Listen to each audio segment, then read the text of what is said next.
नमस्कार. शालेय पोषण आहार सॉफ्टवेअर आपणास उपलब्ध करून देत आहोत. या ठिकाणी सॉफ्टवेअरवर क्लिक करावे. क्लिक केल्यानंतर असं नोटिफिकेशन आल्यास त्यावर डोंट अपडेटवर क्लिक करावे. यानंतर मुखपृष्ठाचं पेज ओपन होणार आहे. या ठिकाणी आपण प्रथम शाळेची बेसिक माहिती येथे क्लिक करायचं आहे.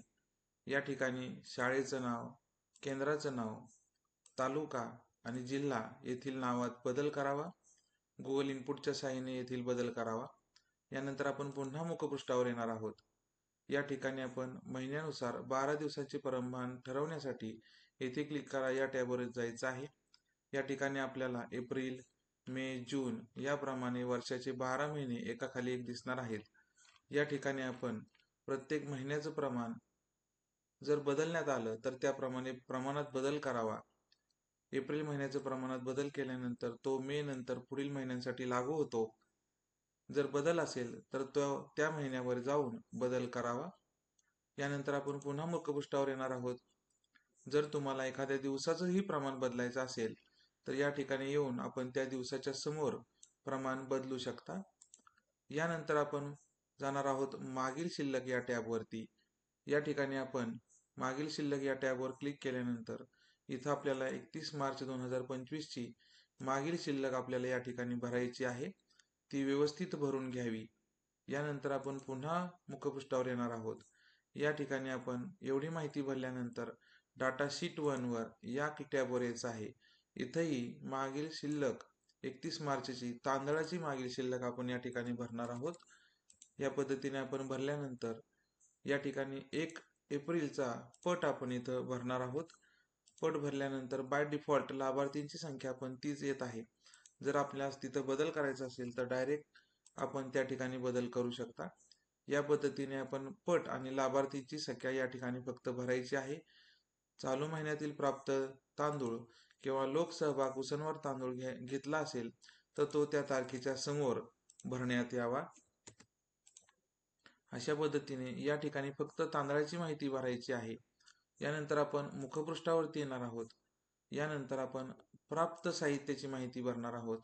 जर आपल्याला इतर जे साहित्य आहे तांदूळ सोडून ते त्या तारखेच्या समोर आपण साहित्य भरणार आहोत. जे मिळालेलं आहे ते साहित्याची नोंद आपण या ठिकाणी करणार आहोत. यानंतर आपण पुन्हा मुखपृष्ठावरती येणार आहोत. जर आपण विकत किंवा लोकसहभागातून काही साहित्य घेतलं असेल तर आपण त्या टॅबवर क्लिक करून ज्या तारखेला आपण सणवार किंवा विकत साहित्य घेतलं असेल त्या तारखेच्या समोर आपण हे साहित्याची नोंद करायची आहे. यानंतर आपण पुन्हा मुखपृष्ठ या टॅबवर येणार आहोत. यानंतर जर साहित्य आपलं खराब झालं असेल, उसनवार वाटप साहित्य आपण पुन्हा केलेलं असेल किंवा वाटप केलेलं साहित्य असेल तर या तिसऱ्या टॅबवर क्लिक करून आपण त्या तारखेच्या समोर येऊन त्या ठिकाणी आपण साहित्य वाटप केल्याचं दाखवू शकता. यानंतर आपण पुन्हा मुखपृष्ठावरती येणार आहोत.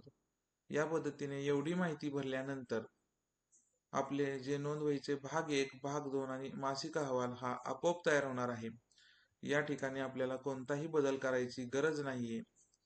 हे पहा, आपण या ठिकाणी 25 तारीख भरले होते 1 तारखेला, ती माहिती आपल्याला या ठिकाणी प्राप्त झालेली दिसून येत आहे. अशा पद्धतीने डायरेक्ट आपण प्रिंट काढू शकतो. जर या ठिकाणी पट जादा असेल तर हॅश येण्याची शक्यता आहे. त्यावेळेस आपण ही शीट आपण अनप्रोटेक्ट करून त्या ठिकाणी 1, 2, 3 हा पासवर्ड टाकून अनप्रोटेक्ट करू शकता आणि हवा तो बदल करू शकता. पुन्हा आपण या ठिकाणी ही शीट हवा तो बदल केल्यानंतर पुन्हा एकदा प्रोटेक्ट करायचं आहे. तेव्हाही 1, 2, 3 हाच पासवर्ड वापरावा, जेणेकरून पुन्हा आपल्याला अनप्रोटेक्टची गरज पडल्यास आपण अनप्रोटेक्ट करू शकतो. आपण पुन्हा मुखपृष्ठावर यायचं आहे. भाग 2 ही आपण या पद्धतीने प्रिंट काढू शकतो. यानंतर आपण पुन्हा मुखपृष्ठावरती येणार आहोत. मासिक अहवाल या ठिकाणी तिसरा भाग सुद्धा आपण या ठिकाणी आपण प्रिंट काढणार आहोत. इथेही आपल्याला कोणत्याही प्रकारचा बदल करायचा नाहीये.